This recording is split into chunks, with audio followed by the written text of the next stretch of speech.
Good morning, everybody. Welcome. As Bruce is over there jamming in the background Dude, to our that little song is a intro vibe. bed. I don't know why. I know. It's heat. It's absolute heat. It's this Talk About It Thursday edition. I think we're gonna stick with that. It's not a Talk About It Tuesday. It's Talk About It Thursday here on the Regular Fans Show, hosted by fans for the fans. And me and Bruce Juno, we got a day for you today. Without further ado, Mr. Juno. Good morning, my friend. How are you? I know you slept in a little bit, but you're rocking and rolling and you're here with us. How's it going? yeah, we made sure to get some extra sleep, some extra beauty sleep today. Just had to Yeah, change buddy. the Hey, old name of the pod to Taco Bell Thursday. there you go. Just to, I forgot we were doing that. Forgot we were doing that. Of course, of But course. yeah, we're vibing, we're chilling, we're living life. Lots been happening. It's a good time to be a Yeah. sports fan. It's all right, Bruce. Well, now I gotta ask, how was your the first sporting event I'll ask you about? I heard you got a clean sweep in Rocket League last Oh. night. Oh yeah. Well, in the old free time, we played in some Rocket League, and uh, it's fun. We took home the dub. there you go. Quick, I easy was not dub at taking dubs last midnight. night. I was trying to play 2K, kept lagging out. It was not a good night for 2K runs, but I hear you. I hear you. Yeah, When you're on a roll like that, you can't get off when you're on a yeah, roll. exactly. And I see your setup has changed. I think. Yes, it has. It has changed a little bit. I officially have a desk now. So Oh, no more hitting the table and camera shaking. You can see a little bit more of the room set up as well, still you think my know. camera shakes if I hit the table, but. Yeah, a little bit. A little bit, but yeah, got the desk yesterday, got her all set up, and now we can actually do work in here, rather Yeah, than just my little short table. Now we're perfect. vibing. Your cardboard For first we boxes. got the mic. Yeah, exactly. No more cardboard boxes. We got strict metal frame, wood desktop. We're in good shape here. Hey, This that's week all we was can all ask. about upgrades. First the microphone, now an official desk. All about upgrades this week. Try to give the folks the best version of the regular fan show we can. The only issue I'm having is I'm right in front of the window here, and the sun is glaring right in my eyes. So as you can see, my eyes are, all sorts of shut today. Get some So, shades. Get some bear shades. with me. Honestly, yeah, I should. Put up a I know I flag. gotta Throw back to the college days. Oh, you're right. I got my old flag from the college room down in the basement. So maybe that's my next upgrade that I can make. But we'll get into the sports now. We had our little wraparound segment. Of course, we got to start off the day the same. Of course, we got to catch up, got to see how everybody's been doing. As I'm still working on posting our links on all of our socials and whatnot. We got off to a late start today, but of course, we're still rocking and rolling. We're making things happen. No football today, which is kind of crazy because a lot of our shows are football driven this time of year with college playoffs now officially over. Yeah. NFL, I mean, we're in a conference championship weekend coming up shortly, but we can preview that tomorrow on tomorrow morning's edition of the regular fan show. But for now, I mean, we got a lot of basketball. I see we have some tennis news, which we'll break Yeah, down for you and act like we know what we're talking about. exactly. It's always cool. It's always cool to see people doing stuff. You know what I mean? Even especially Exactly. when they're Americans. Out here cooking. I mean, I guess we may as well start right there because I'll pull up the article real quick. As in the Women's Australian Open, Yeah. here it is. Singles, Singles, yes. Thank you, Bruce. singles. Madison Keys finished off in a bit of a huge upset. She was the 19 seed facing off against the number 2 seed Iga Swiatek in a high intensity, high quality Australian Open semifinal Thursday night. I know Thursday night, but remember they're in Australia. So for them, Yeah, Thursday night has already happened as yeah, we're sitting here exactly. waking up on Thursday morning. The toilets also swirl in the opposite direction. Can't forget that too. But Madison Keys with the huge upset, won her sets, lost the first one 5-7, then would come back, win the second set 6-1, The second set, yeah. and close things out 7-6 in the final set here to get the dub. And she's moving on to the finals of the Australian Open in singles, where she will take on the number 1 overall tennis player, Arina Sabalenka.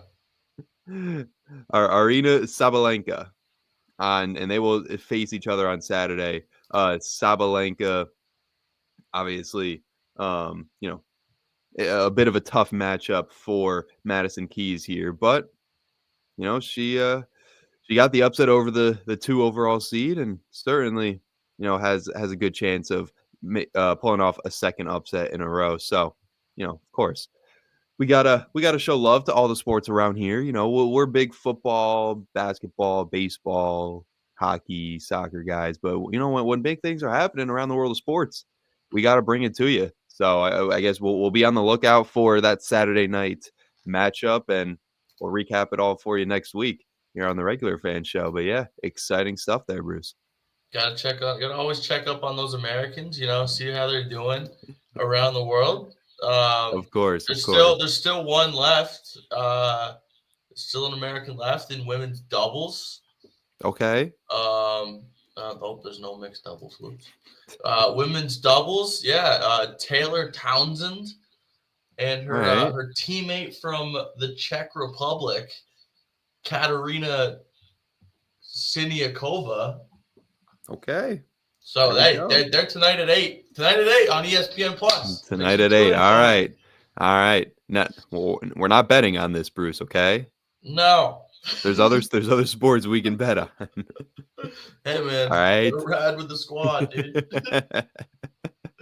Oh man. All right. Well, I know I said that we're sticking away from football today, but there was some football news that dropped that I think we could dive into real quick. That being the NFL AP Award finalists are now officially revealed. MVP, Offensive Player of the Year, Rookie of the Year, all these great things.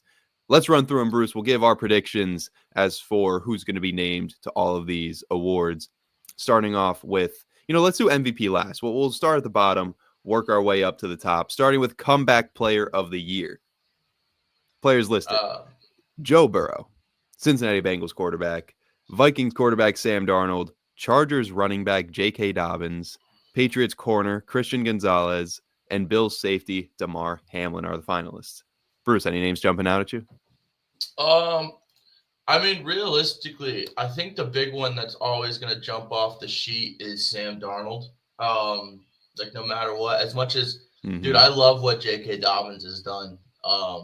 He's kind of flown not as above the radar as Sam Darnold has, because Sam Darnold went 14-3 in the regular season with the Vikings, whatever. But I like what J.K. Dobbins has done. I like what Christian Gonzalez has done, obviously, because he's the man. I'm surprised you didn't throw him out first. Yeah, well, obviously I like Christian Gonzalez, but I feel like it typically, just awards in general that are just, NFL based or offensive based, obviously go to the offense.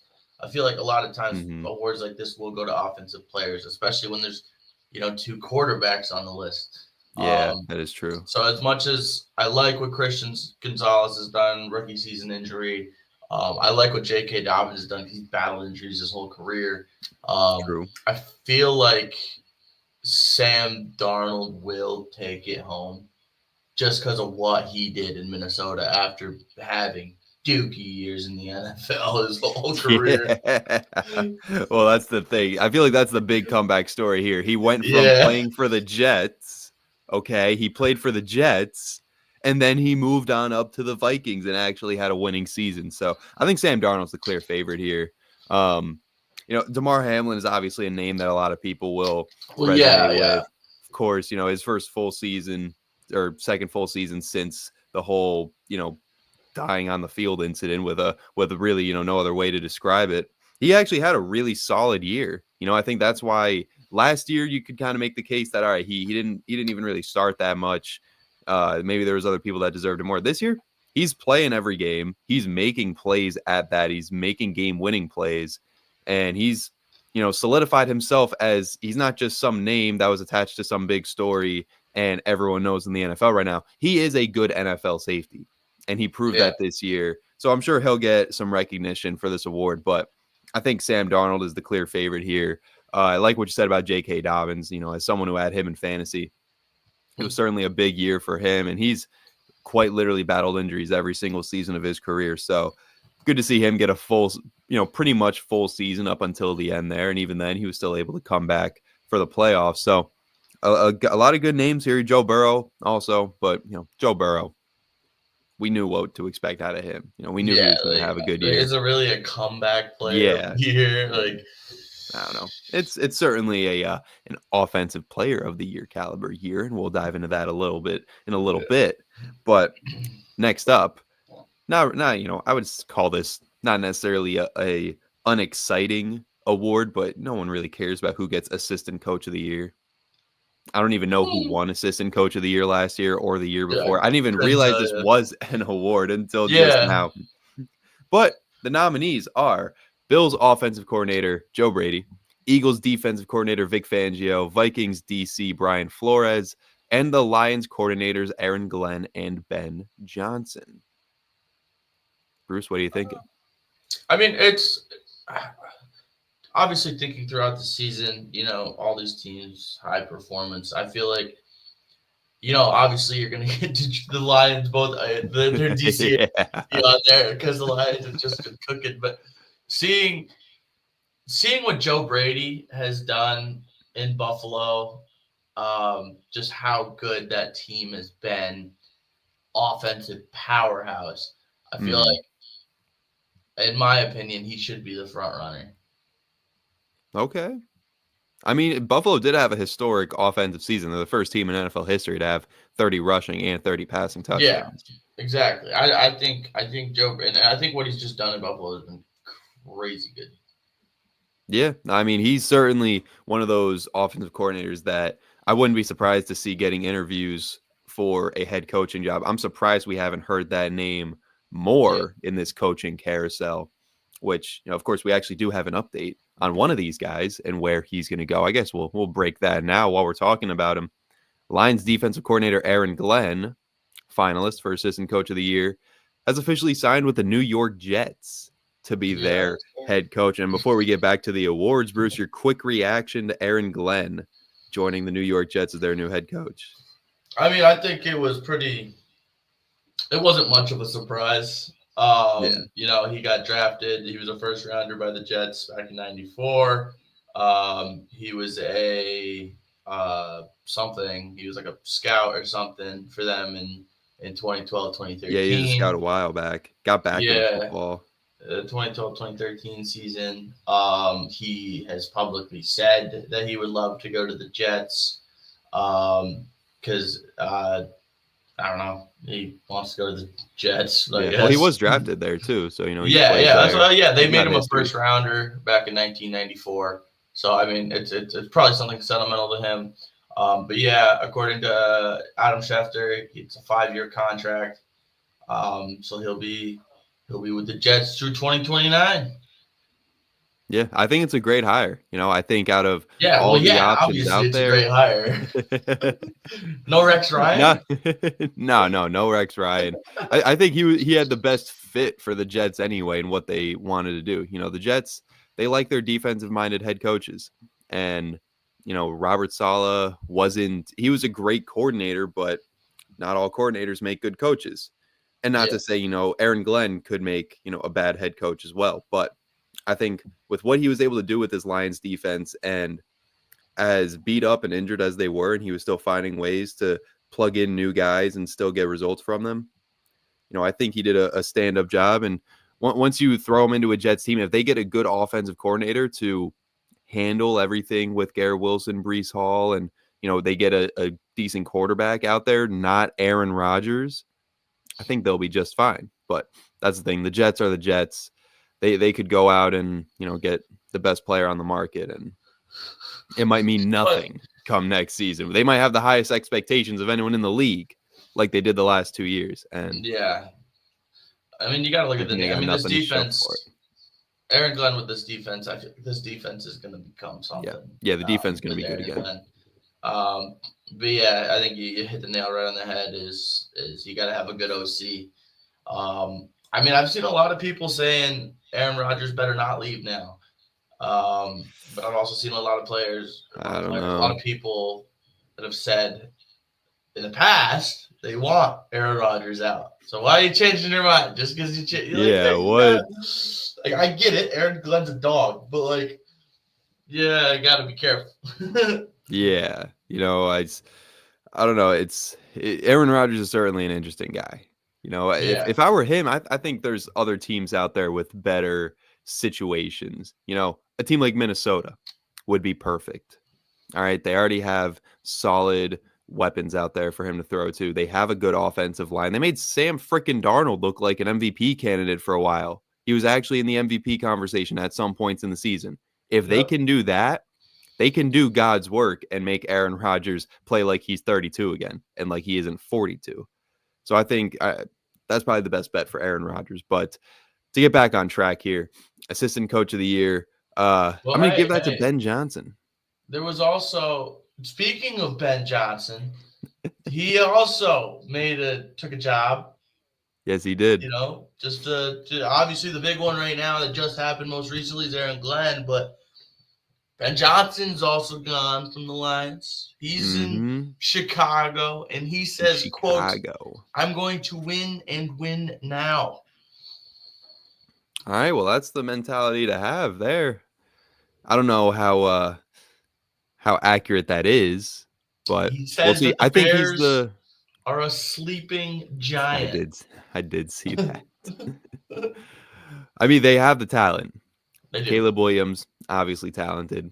They have plenty of wide receivers. They have DeAndre Swift in the backfield, Cole Kmet, a tight end. They just need an offensive line. And some defense would help too, but get an offensive line and protect Caleb Williams. This Bears team is going to be very interesting. So I'm excited for next season already. I know we still have conference championships and Super Bowl to get through, but I'm excited to see what version of these teams we get next year with these coaching changes. But I think, Lions were first in pretty much every stat you can imagine when it came to offense. I think Ben Johnson is the bulk of the reason for that. Yeah. So if I'm going to pick a coordinator of the year, I'd probably give it to Ben Johnson. I feel like it'll either be Ben Johnson or Joe Brady. Yeah. I mean Aaron Glenn. Like I don't know, but I mean, this is a really tough one because you got Vic Fangio as well, and the Eagles were the number one defense in the league. So it's honestly, and every one of these guys could have, has a solid. Yeah, every one of them has a solid case for winning coordinator of the year. But we'll see who they actually end up giving it to as we move on to head coach of the year. And again, a lot of guys who have a case for being coach of the year. Those being Dan Campbell, Kevin O'Connell, Sean Payton, Dan Quinn, and Andy Reid. A lot of winning coaches. So, Bruce, I'm curious who would you give the edge to out of all these guys? All made the playoffs. All had very good seasons. I mean, who do you really give the edge to in this one when they're all so highly, highly talented, I guess, if you will. Yeah. I was gonna say this is a stacked list. Obviously, Andy Reid with the Chiefs is always going to be on there. Dan Quinn, what he's done in Washington with Jaden Daniels, just insane. Mm-hmm. Sean Payton, what he did with Bo Nix, like both those programs just turned around. Kevin O'Connell with Sam Darnold going 14-3, like crazy. Dan Campbell, Detroit, just powerhouse. Franchise. I feel like. Yeah, I was about to say, I feel like you can't shy away from MCDC. I feel like it's got to be Dan Campbell. I mean, that's just me personally, just what the Lions did this year. I don't care that they got knocked out of the playoffs. I feel like it's a regular season award. Playoffs have nothing to do with this. Exactly, yeah. I feel like it's just everything they did this season. You can't stray away from Dan Campbell. Like, he's just – when you think of the best coach of the year, you can't tell me his face doesn't pop into your mind with that big smile on his face. Like, come on, let's be real. We're going to bite a kneecap off. Yeah, dude. Like, come on now. You can't tell me he's not the best for the job. for the I awards. So, gotta completely agree with you. I mean, it's a historic year in the Detroit Lions franchise. The first time in history they've won 15 games. I'm not sure, but I would assume it's the first time in history, if not the first time since Barry Sanders was lined up in the backfield, that they were the number 1 overall seed in the NFC. And yeah, did they get bounced early? Sure. But this is a regular season award. This is about what exactly. happened before the playoffs started. And before the playoffs started, they looked like the best team in the NFL and were Super Bowl favorites. Some people even going so far as to say they were going to go outright and win it. Some people being Yeah. Bruce, but of course Hey, that. you know, I believe, But it dude. was a good take. It I was a good believe. take at the time. Yeah, I I don't believe know, too. man. I was So yeah, riding with I him. got to give it to Dan Campbell. With especially the way that he's turned this whole franchise around. I know what Dan Quinn and Kevin O'Connell did, and even Sean Payton, with the lack of expectations for them coming into this year and exceeding those expectations. Great. I think Dan Campbell had it a little bit harder because he had expectations. It wasn't just, oh, he's got Yeah, a rookie quarterback. Let's see what he can build out of him. Or, his rookie quarterback got injured and now he's off to his backup.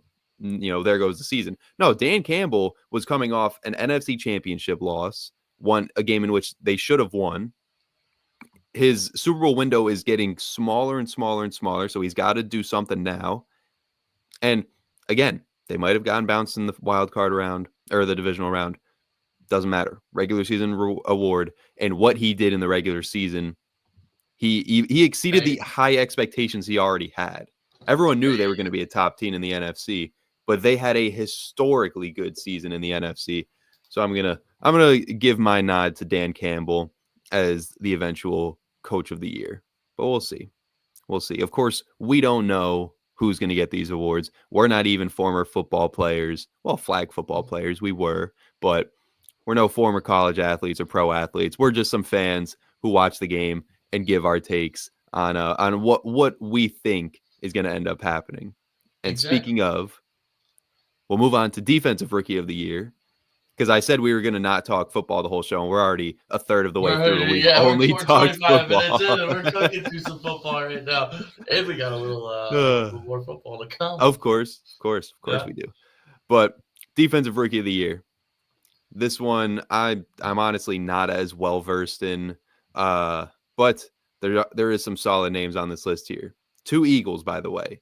Cornerback Cooper yeah. DeJean, who of course has become a very popular player this year.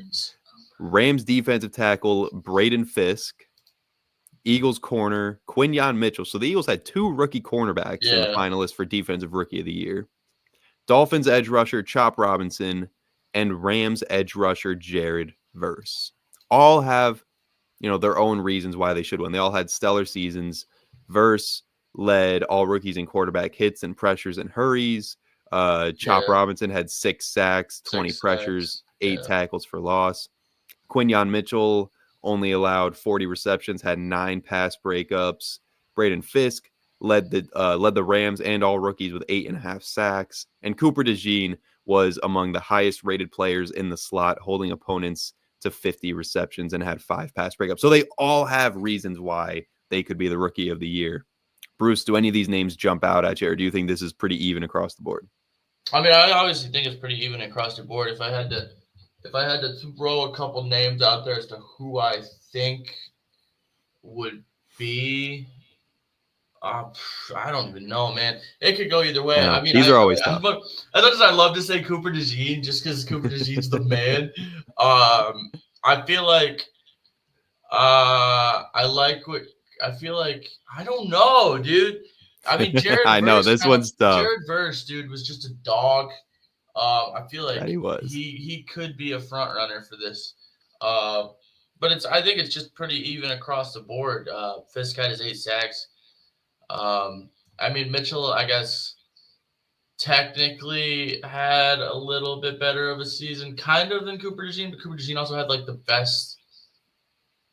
Was just DeJean was like the also playing in best. the slot. So Yeah, he's yeah, facing the yeah. fastest guys. Yeah, Most of the and looks he are did going to he his punt receivers. returner, kick returner. True, he did also do returns. Screw it, dude. I'm giving it to Cooper DeJean just because he's the man, dude. I love Cooper DeJean, dude. He's awesome. He is awesome. I love Cooper DeJean. All right. And I think we're rolling with it, dude. He's got a song made after him. Like, dude, I'm rocking with Cooper DeJean, dude. He's a dog. Fair enough. I'm gonna rock with. I think I'm gonna rock with Jared Verse. I got some bias. Yeah. Former UAlbany Great Dane. Of course, gonna go for the guy. And he hates Philadelphia Eagles fans, so he's automatically one of my new favorite players. Oh well, that's fair. Yeah. So after that, he's officially become one of my favorite players. And again, former UAlbany Great Dane, right in my hometown. So gotta support the former Great Dane in Jared Verse. All right, speaking of rookies, we'll move on to, as Bruce sings the Cooper DeJean song, the offensive rookie of the year. Offensive rookie of the year, a bit more interesting because you got a lot of names here that, if it were any other season, would 100% be the rookie of the year, like a guy in Brock Bowers, who set a rookie record with 112 receptions and almost 1,200 receiving yards, most for a tight end in their rookie season.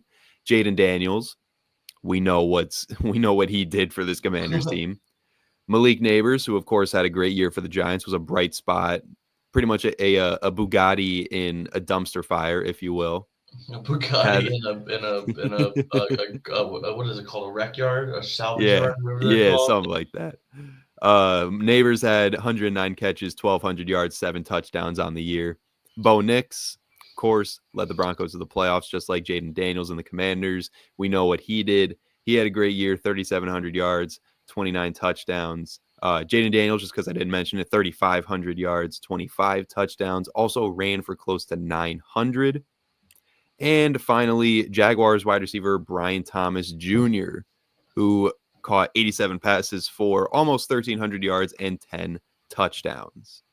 Bruce, I feel like this is a quarterback award, but I feel that any of these other guys get it. That's what I was gonna say too. Is I feel like it's always quarterback.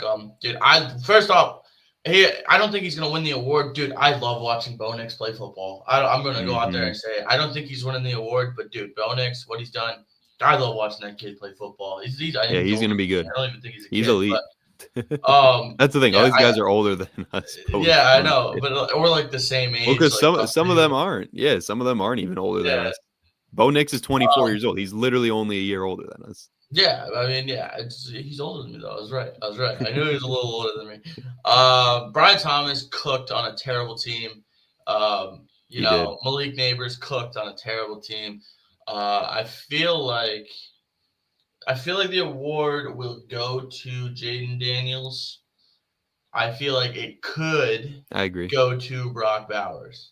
Mm-hmm.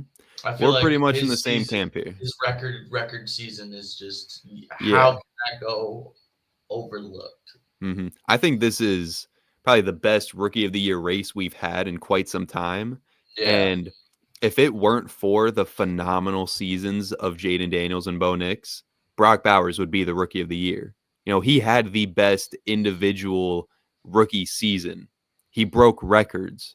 Okay. Yeah. He was by far the best rookie. But he didn't lead his team to wins like Jaden Daniels and Bo Nix did. That's why those are my two finalists. I think Brock Bowers should be, Brock Bowers really should be getting this award for his individual performance. But given everything else that was surrounding Jaden Daniels and Bo Nix, I think both of them get the nod. And when you look statistically comparing the two, they're pretty close. It really is tough because you got to think statistically they're so similar. You got to think about who Brock Bowers had at quarterback throughout the year, dude. Like that's also true. Yeah, he didn't. Bro was catching passes from Aiden O'Connell and Gardner Minshew. Yeah, and Desmond Ritter. Like, dude. Yeah, they were not winning any games. That's what I'm saying. So he broke records with those guys. Like, give him a good quarterback. He was already the best tight end in the league. He was the best tight end in the league as a rookie. I can't think of anybody that outperformed him. 3 bums. I mean, one of them, dude, I love Gardner Minshew. He's Well, who doesn't? He's got the aura, but that doesn't make him yeah, a good quarterback. yeah. I mean, hey, last season he wasn't You know? terrible, but No, yeah, he's had his moments, but still, same if with you were AJ to Brown. He's had his moments, but you don't yeah, want him to play if you were more to than ask 40. me who I'm giving my vote to, it would be to Brock Bowers because I Yeah, think he my had the vote's best going to rookie Brock Bowers season. too, but I Do I think think Brock Bowers will win? Exactly. no, Do we yeah, think he I think wins? Jaden. No. I also think it's going to be Jaden Daniels.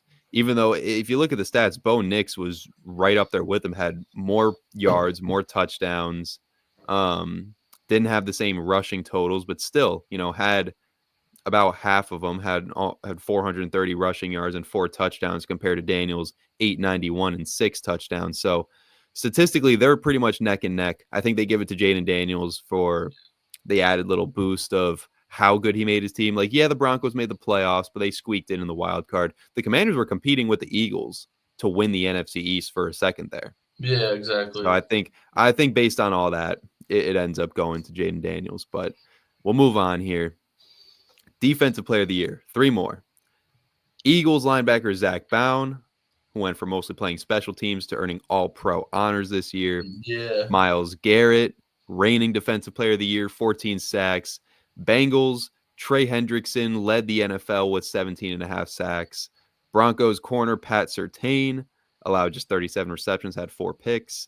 And Steelers edge rusher TJ Watt, who won it in 2021 and had 11.5 sacks and 6 forced fumbles. This is I don't know.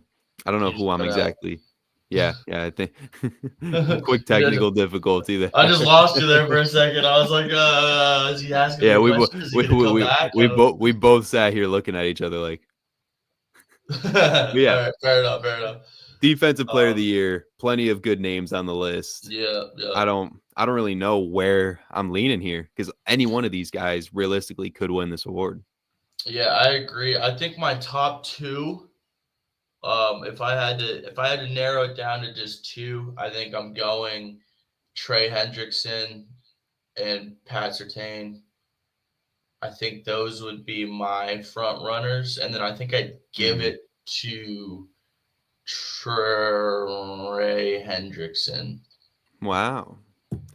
See, I don't hate that I don't pick. know. Maybe I don't know.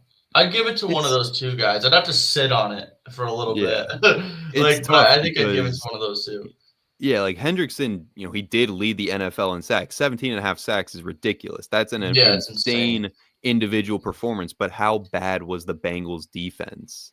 He individually was just like we were talking with Neighbors and Brian Thomas, he was a Bugatti in a shop yard. Yeah. He was a great player, but the defense as a whole was terrible. So can you give it to a player who individually was really good, but his team absolutely sucked? That's where I kind of look at Trey Hendrickson and I'm like, maybe not. I mean, My maybe because of my the fact that he had to individually, no, I know. defensively I give know them he a was their shot. whole defense. He was Yeah. pretty much the whole defense there. So it's tough because it depends on how you kind of swing when it comes to defensive player of the year. Is it the best individual player or is it the best player on the best defense? I don't know. I think I'm still gonna give it to Pat Surtain, Yeah, I think it'll just be one of those because two. I don't think you can give it to an edge rusher. You can't give it to a Myles Garrett or a TJ Watt because Trey Hendrickson had a better season than them. But I don't know if you can give it to Trey Hendrickson given how bad the Bengals defense was. It really depends on how you feel Yeah, I about mean, awards like this, and only 37 receptions is that is pretty ridiculous. yeah, Held maybe. held Like I quarterbacks said, to a I'd have to 61 sit passer on it, dude. rating. I'd Yeah, have to this sit on it, one's and it this would be one's tough. between those two. I But think I think this is by far the toughest one. Well, I say this is by far the toughest one until we get to offensive player of the year. Saquon Barkley, Joe Burrow, Jamar Chase, Derrick Henry, and Lamar Jackson. 5 players, 3 teams. I don't know who I'm picking here, Bruce. see, I know who I would pick, but here's the thing. I am going to. I feel like this is gonna have a big impact with their decision for MVP. I think they already have it decided that they're going to give Offensive Player of the Year to Lamar And then and give then MVP to give Josh Allen. MVP to Josh Allen. Okay. And I feel like that's why Lamar's on this list, but why is Josh Allen not? That's a good point. Josh Allen isn't on the list. That's what I'm saying. So I feel like they're going to give And MVP to Josh Allen and Offensive Player of the Year to Lamar. I would give it to Saquon. But that's true. Yeah, there's so. Well, what about Jamar Chase? The guy had the triple crown for wide receiver. Yeah, oh, that's true, dude. The guy almost received 2,000 yards. I mean, exactly. He was a unanimous All-Pro selection. I think that solidifies it for Jamar Chase. Yeah, but I don't know. I'd give it to Jamar. But 2,000 yards for the 8th time in history. I know. Rushing. I know. This honestly is probably this and MVP have got to be the toughest ones. I think we could take Burrow out of the equation. Yeah, Burrow. He had a great statistical year, I think we could take Derrick Henry out of the equation. Yeah, because you're not giving it to Henry, but not Saquon. So you're realistically down to Saquon, Jamar, and Lamar Jackson. And I feel like they'll give it to Lamar, and then I think they'll give MVP to Josh Allen. I think that's why they have it set up this way. Because why would they not have Josh Allen? I do definitely think Josh Allen gets MVP. I thought Josh Allen was going to win MVP before we noticed this, but since you brought that up, 100% Josh Allen for MVP. Yeah. Why else would he not be under Offensive Player of the Year finalists? But Jared Goff is the MVP finalist, by the way, because all the MVP finalists are the same. Pretty Allen much the same. Goff. Yeah, so they swapped Josh Allen, Jared Goff, and Jamar, and they left Jamar off, of course. But which is wild, bro. Like, I know. I don't know. I mean, we both agree Josh Allen for MVP. For Offensive Player of the Year, I think I got to go Jamar Chase. Yeah, I mean, it's so tough to pick against Saquon, though. I'd have to sit on it between Saquon and Jamar. Mm-hmm. I mean, Lamar obviously had a great season. But I feel like Triple Crown versus 8th 2,000-yard rusher in history. Yeah, that's what it comes down to. But I think that they will pick Lamar. I think it'll be Lamar. I really could see it. Well, again, quarterback award. A lot of times the quarterback takes these home. So, and think about it. The whole talk for the past 3 months has been Josh Allen, Lamar Jackson. They're going to be like, why not give one to one and one to the other? And let's just not even put one on Offensive Player of the Year. Yeah. Well, I think there's also a bit of voter fatigue in there because, how many times has Lamar Jackson won Offensive Player of the Year? He won it last year. Yeah. So, I mean, I don't know. But how can you – I don't understand how Josh Allen can be on there for MVP but not on there for Offensive Player of the Year. And that's why I think something's off, and that's why I think that's what's going to happen. Mm-hmm. Because if they have Lamar on both, it is interesting. Why do they not have Josh Allen on both? And that's why I think that they'll go Lamar offensive and they'll go Josh for MVP. That is true. And Lamar's already been a 2-time MVP. He really doesn't. He's a 2-time offensive player that's ACC Offensive Player of the Year. He actually, as I'm looking at his career awards here, he actually hasn't won. I was incorrect. He hasn't won Offensive Player of the Year at the NFL level. Who won Offensive Player of the Year last year? I'm blanking. Last year, it was... Here we go. Cooper Kupp won it in 2000. Here we go. We got the Wikipedia page up. Last year was McCaffrey. Oh, yeah. Going back the last few years, McCaffrey won it last year. Justin Jefferson won it in 22. Cooper Kupp won it in 21. The PFF Awards Offensive Player of the Year. Yeah, that's what I was seeing. Derrick Henry won it in 2020. I thought he won. Yeah, so Lamar Jackson has never won AP Offensive Player of the Year. Maybe that's why they're setting it up this way, so they can give Josh Allen his first MVP, give Lamar his first OPOY. But I still think it should be Jamar Chase winning Offensive Player of the Year. Yeah, but I think it should be Jamar or Saquon, dude. It should be one of them. I say give Jamar OPOY and then give MVP to Saquon. Saquon, wow. When's the last time a running back won? Was Adrian Peterson the last running back to win MVP? Probably. I want to say it was AP when he had his ridiculous year. Yeah, 2012, Adrian Peterson, last running back to win MVP. Yeah. All right. Well, we went through our awards, went through our picks. We can move on from football now, as we have 20 minutes left in the show, in a show that wasn't supposed to be about football. But what are you gonna do? You know, when the NFL awards are out, we got to talk about it. Yeah. Exactly. We'll move on. We'll move on from football here. Daniels. And I know I don't necessarily see Jaden Daniels winning Offensive Player of the Year or MVP, but Rookie of the Year, yeah, he's got that locked. Yeah, he's got that. I guess we can move on to a little bit of basketball here, as we'll take a look at some of the games last night. A couple good ones. Pistons beat the Hawks by 10. Nothing crazy there. Suns beat the Nets. Again, nothing crazy. Timberwolves beat the Luka-less Dallas Mavericks by 1. As Luka was out. Yeah, Jaden McDaniels goes for a career high 27 points and adds 21 in that bout. Kyrie puts together 36-30 from PJ Washington, but not enough to overcome Timberwolves. And the Mavericks have been struggling quite a bit since Luka left with his was a calf strain. Yeah, they're 4-11 since Luka has been sidelined since Christmas, and they just lost Derek Lively for the next month. And Klay Thompson has a left ankle sprain, so he was also out in this one. So the Mavericks are beat up, man. I honestly don't know if they stay injured like this. They have a severe risk of falling into the play-in, because as they stand right now, they're currently in the play-in. They're the 9 seed in the Western Conference, tied with Minnesota. Let's see, half a game back from Sacramento, game and a half back from the Clippers. So there's plenty of room for them to move up. They're only a game and a half back from the 5th seed. They're only a game and a half up from Golden State. Exactly. The Western Conference, especially in that play-in area, it's getting tight. Yeah. And the Mavericks, I mean, that's the thing. We don't know when they're going to be healthy again. We don't know when Luka's coming back.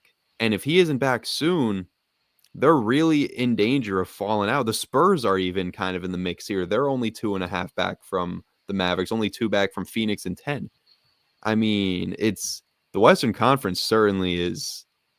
It's crazy. The fact that you have 4 teams that were in the playoffs, or well, Sacramento didn't. Sacramento was a play-in team last year, but you got 4 teams that made the playoffs in Minnesota, Dallas, and Phoenix. 2 of those teams that were in the conference finals, and they're sitting in the play-in this year. Crazy shakeup in the Western Conference, but Mavericks certainly need to get healthy soon. Yeah, I mean, I agree. I mean, that game was crazy. I watched that game. That was a wild game, but yeah, they're going the wrong direction for not wanting to rely on one guy. Yeah. I mean, Kyrie tried. Kyrie was trying. I mean, Kyrie's given his all out there. You got to commend him, but I mean, the guy is. Oh, I thought you were talking about his age for a second. Oh no, I was gonna say the guy's 32 years old. All right, he's been playing since 2014, 2013. He's been playing for quite some time. All right, and he's also had his own share of injury history, but he's out there competing. And yeah, this Mavs team is tough. I mean, Timberwolves are also in a tough spot ever since they traded Cat for Julius Randle, for whatever reason that they made that trade. They've been struggling. Anthony Edwards needs some help, but we'll move on. Another pretty crazy game from last night. Houston Rockets become the 7th team of the season to defeat the Cleveland Cavaliers. Yeah. 109-108, the final, as this one came down to free throws, as Alperen Şengün knocked down 2 with about 4.5 seconds left to put them up. And then Darius Garland, this is where it gets interesting. Darius Garland gets a flagrant foul on Tari Eason. So Darius Garland is now at the line for 3 free throws with a chance to take the lead. He misses 2 of them. Yep. And with that, they eventually lose the game, as that was with 2 seconds left. And with that, the Houston Rockets get the victory 109-108. 8. What was a pretty crazy matchup. This Rockets team is pretty solid too. That last I checked, they're the 2 seed in the West right now. Are they I think so. still? Yeah, they're still the 2 seed in the West. Yeah, So they're just Jalen missing Green, after Şengün, Oklahoma Amen State or Thompson. Oklahoma City. This Rocket squad is certainly looking good, but I don't know if I see them making any noise in the playoffs. You know, they're screaming good regular season team to me, Yeah, but give them some experience and give them one more piece. They're going they're to be a showing solid their squad. own, dude. They're showing. Yeah, if they're showing this year, I hate to see what next year's gonna bring. Thompson Exactly, with a because they're 16 double. oh, dude, both of the Thompson twins, they are Yeah, ridiculously athletic. I mean, Amen. they're gonna be stars. You know, if they can stay healthy, they're gonna be some stars. I saw a clip yesterday of the Pistons Hawks game where Ausar Thompson, 5 different players touched the ball for the Hawks that offensive possession. Ausar Thompson contested the jump shot of all 5 of them, pretty much. He was there every time the ball was in front of him. He was in front of the ball. It's ridiculous the kind of athleticism these guys have. But I Yeah, mean, they've been they're working at it since they were young they're kids. bringing the hustle back to the NBA. They are. They are. We're getting some old school hoops. And speaking of old school hoops, Kawhi Leonard, who has been great in the mid range since returning from injury, did not play yesterday. Neither did James Harden.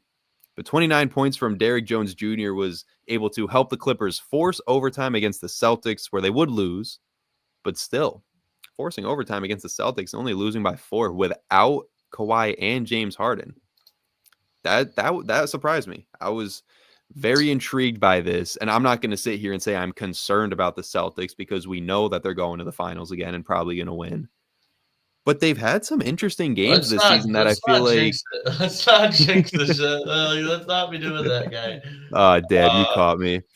But like the I mean, Celtics are having some games that we were without they were Al, we without were without Drew. Kristaps, we were without Drew. Yep. Yeah, so they're not at full strength either. Yeah. I mean, they take on the Lakers tonight, who have a beat up LeBron and Anthony Davis, so I'm sure they'll have no trouble there. But I don't know. There's some games on the Celtics season so far that you just look at and you think that you wouldn't expect this to happen last year. I mean, Yeah. losing to the Raptors, who have a combined 10 wins on the season, you would have never expected that last season. And granted, Celtics are beat up too. They only beat the Pelicans by 1. What was that, last Sunday, 2 Sundays ago? Yeah. In that game, the Pelicans shot their best game from 3 all year. DeJounte Murray started 5 for 5 from deep, I'm pretty sure. Overtime against the Hawks, overtime against the Clippers. Then they blow out a Warriors team by 40. So, like, this Celtics team has severe ups and severe downs, but come playoff time, we all know they're going to be back in the finals, probably taking on the Thunder, probably hoisting the Lombardi Trophy the Lombardi Trophy, the Larry O'Brien Trophy. The Lombardi Trophy. But yeah, Celtics, interesting that they went to overtime, though. I mean, I wouldn't be win's too a concerned. win. Exactly, a win's a win. Yep. And Bruce, your Celtics looking just fine as always.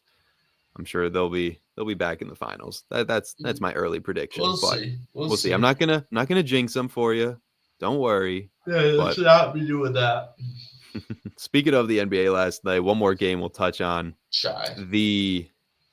I was going to talk about the Warriors Kings because DeMar DeRozan had 32. Oh, I was going to talk about the fact that I was also I was also Shai had 54. Yeah, of course. Shai did have 54, new career high for him, as the Thunder defeat the Jazz 123-114. And you look outside of Shai, not much help. Not that he needed it with 54 points, but Jalen Williams poured in 25. They had 13 off the bench from Case and Wallace. But yeah, a lot of the scoring here coming from Shai Gilgeous-Alexander. Adds in 8 rebounds and 5 assists too. I think it's clear that Shai Gilgeous-Alexander is the front runner for MVP right now in the NBA. 100%. The fact that they only beat the Jazz by 9 is kind of wild. The Jazz... Dude, watching the Jazz play is like going to a local high school and watching the JV team. Like, I hate to say it, like, the NBA is fun to watch. Dude, it's people pulling up from half court. I know. It's people the just style of driving play to is the rack with ridiculous. 20 seconds left on the shot clock and forcing up a triple covered something. Like, It's I don't always know just what it drive and is kick there. out. Every single play is drive and kick out. And I understand Yeah. you want good ball movement, but come on. Dude, they We have blew a not had 27-point lead to the Pelicans and lost in overtime. Hey, well, don't sleep on the Jazz. They beat the Miami Heat by 36 earlier this month because, the Miami Heat suck. But Suck. they do. They do suck, and Jimmy Butler wants out yet again. He's been suspended for 2 more games, so hopefully the trade who comes in knows soon. what's happening with all that, dude? That's a lot. I have no idea, but we'll see. I'm expecting a trade to come within the next few days. It stinks because I would have liked to see Jimmy Butler play against Milwaukee one last time in the Miami Heat uniform, but he's, of course, not making that road trip now. Dude, So send him to, Charlotte. that's what I'm saying. Send him to New Orleans. Trade for Brandon Ingram Herb Jones is hurt now. Trade for, there's a guy on New Orleans that's been playing phenomenally, and his name is escaping me right now. Trey Murphy. It's hard. Trey Murphy's been going crazy. Trey Murphy, yep. Go out there, trade for Trey Murphy. No, nobody wants Jimmy Butler. Nobody would want him. His contract is ridiculous. No, signing Jimmy Butler is the equivalent of selling your soul. The only team that's willing to do that is the Phoenix Suns. So if he's going anywhere, Phoenix is literally the only place that will take him. It's the only place that would offer him an extension. It's the only place that has somewhat of assets to trade for him. But either way, a trade happening for Jimmy Butler is going to need at least 3, most likely 4 teams involved to get enough assets moving around everywhere. Yeah. To the point that everybody gets a fair share. The last trade I saw had the Heat getting Chris Middleton and Bobby Portis and 1 or 2 first-round picks. And, obviously had the Bucks, the Suns, and I forget who the 4th team involved was, but I don't love it. I don't love it whatsoever. I don't love Chris Middleton, especially at this stage. If it was 3 years ago, maybe, but now he's injury prone. He's having a down year. I don't know. The fact that I'm trying to convince myself that Chris Middleton can help the Heat win is just a showing of my mental state right now, because Jimmy Butler is, I don't know. Jimmy Butler is breaking my heart. Everyone's just talking about that and not talking about their 500 season. Yeah, well, they've been struggling, naturally so. I mean, it's their young players have been doing solid. Hero's having an all-star year, which is good. I'm leaving this season with something. Kel'el Ware is having his breakout finally. Now that he's actually getting minutes, you'll see some games this Heat team looks very good, like they can compete with anybody, and then they have a game like they just did. When did they play Portland? They just played Portland Tuesday night, and they lost. They lost by 9, but they were down by 20 plus in this game. It was not a good game. They lost by 20 to the Nuggets, but then they'll beat the Spurs by 21. This Heat team is up and down. Some nights they look great, some nights they look awful. And they didn't have Hero in their last game either, which certainly hurts when you're missing your best player. But hopefully they can get a bit of a momentum swing here, as they've got Brooklyn on the road Saturday. That should be a win, hopefully. Tonight. Yeah, Milwaukee tonight. And then Orlando on Monday at home. And then they have the Cavaliers to close out the month next Wednesday at home. And they beat the Cavs once this year. So they could get a real momentum swing with another victory over Cleveland. Do I expect that? No, not at all. But who knows? Either way, Jimmy Butler and Pat Riley, this is one of the worst breakups I've ever seen. It's absolutely heartbreaking. Yeah, they're letting the world know. And, I think we've pretty much wrapped up everything we wanted to talk about today, Bruce, and we still got a few minutes left here. Yeah. And I know before the show, you brought up an idea to try to make things a little bit more free-flowing and fun here on the regular fan show. Maybe we'll end today's show with a little bit of a game. Yeah, we'll test our knowledge. We're getting back into football.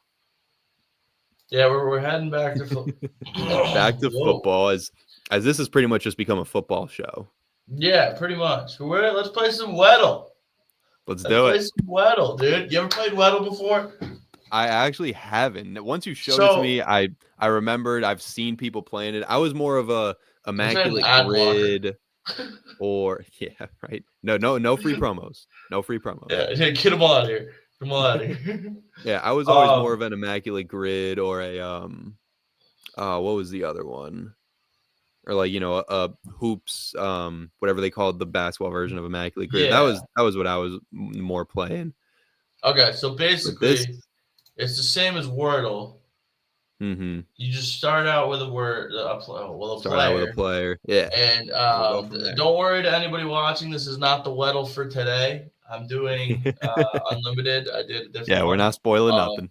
Yeah, so yeah, it's typically players that aren't like linemen. Mm-hmm. Not like too difficult.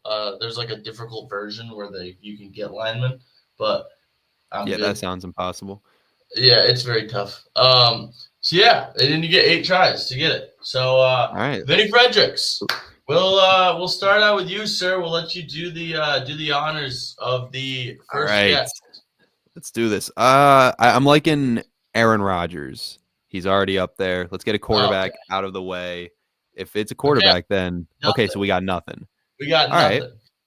We got nothing. Got absolutely nothing. All right. His number, he's taller than 6'2". He's obviously younger. His number is above 8, and he's not in the AFC. He's above 6'2". Let's go with a wide receiver. Let's go with DK Metcalf. I like it. I like it. His number's higher than 8 as well. Okay. So we got the division. It's an NFC. No, it's an NFC team. Gotcha. All right. That's yellow, not green. West. Okay. He's taller than DK. He's younger. Taller than DK. He's 26 because I'm pretty sure 27 is like if it's yellow, it's just 1 year off. It's one off. He's 26. And he's got to be 6'5". Who's a tall? Well, oh yeah, so he's 6'5". Who the hell? 26. He's 6'5". He's in the NFC East, North, or South. All right. Well, let's run through our teams here. Cowboys, Giants, Commanders, Eagles.